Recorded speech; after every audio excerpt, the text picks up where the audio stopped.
Greetings, friends. This is bad news. Congress have yet to reach an agreement on budget negotiations. There are now just a few days left for Congress to finalize a deal. This could cost many Americans, especially those that receive monthly benefits, thousands of dollars. My dear friends, please do me a big favor and watch until the end of this video. Also, every Friday, I will be announcing several winners for the Walmart gift card giveaway. If you would like to enter the weekly giveaway, friends, please make sure that you click and like several of my videos and then comment below the keyword of each video that you watch. The more videos that you comment on, friends, the greater your chances of winning these giveaways. The Federal Reserve reports that 28% of Americans do not have any retirement savings. This committee worked on a bipartisan basis to draft and pass Secure 2.0 with the goal of expanding retirement savings for the American workforce. Would DOL's latest proposed fiduciary rule undermine the bipartisan efforts of this committee by reducing access to retirement investment products for low and middle income Americans? And if you please explain your answer. Thank you very much, Chair Fox. Yes, we definitely do believe that this will undermine the objectives and the goals of the Secure and Secure 2.0 regimes. And thank you for your leadership in helping to drive those through Congress and getting those over the finish line. The Secure Act and Secure 2.0 had numerous provisions that are designed to make it easier for retirement savers to access and use annuities and other protected lifetime income products. They were focused on expanding access, whereas this proposal is focused on restricting access.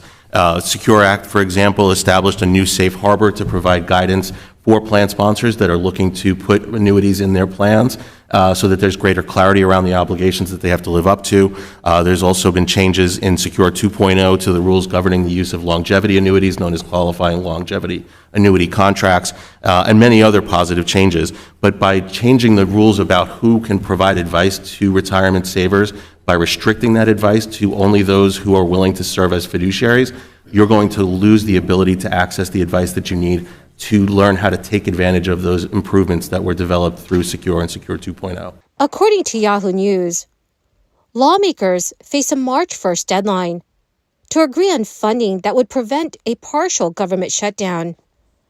Another deadline a week later may trigger a full shutdown if Congress does not act to keep the government running. Congress avoided a shutdown last month, allocating funds days before a January 19th deadline to pay existing bills. That stopgap bill funded federal agencies for only a few weeks, similar to a short-term measure passed in the fall, when another such deadline was looming. Experts have noted that these standoffs do not lower the national debt. They simply delay the payment of salaries, operational expenses, and services, and are likely to continue because that's how Washington works. A government shutdown can have a major impact on student loan borrowers. The government may temporarily lay off employees, including a majority of those working for the Department of Education.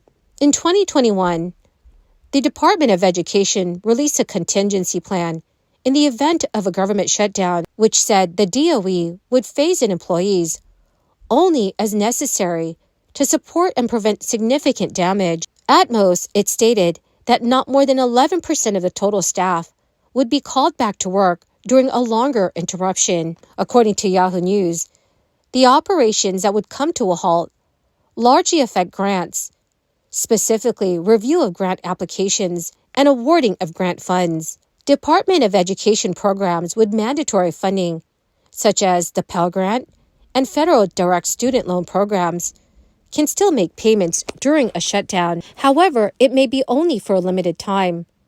As long as funds are still available, having less federal employees on the clock would make it more difficult to ask questions or resolve issues related to your student loans. Experts have confirmed that Social Security checks and electronic payments would still be delivered if our government shuts down. Medicare and Medicaid programs are also protected from federal funding shortfalls. However, SNAP and WIC benefits can continue if the funding shutdown is not for an extended time. Operating on a tight budget, WIC may be the most vulnerable. Many federal workers, including airport security and air traffic control, are considered essential and required to continue furloughed work during a government shutdown. But you should still be prepared for potential delays and longer wait times at the airport. During the last government shutdown, travelers experienced longer lines at TSA checkpoints, flight delays, and many other disruptions to their travel. The impact on the economy, including your investments, will depend on the length of a government shutdown. Since government payments are delayed, not diminished, the effect may be minor if congressional leaders resolve the matter quickly. During the 2013 government shutdown, which lasted a little over 2 weeks, 40% of Americans cut their consumer spending.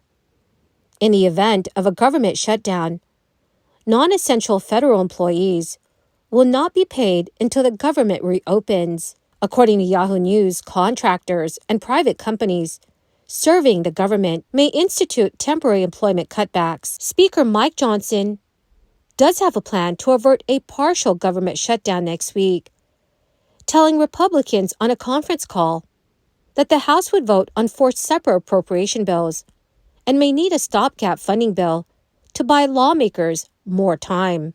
Despite Johnson's strategy, lawmakers warned about the threat of a brief shutdown at the end of the week, given Congress's tight schedule. Representative Dave Joyce, who serves as the chairman of the Appropriations Committee's subcommittee on Homeland Security, has stated, "While we have been working nonstop on our bills, there are differences that cause some concern about a possible shutdown." Every Friday, I will be announcing several winners for the Walmart gift card giveaway.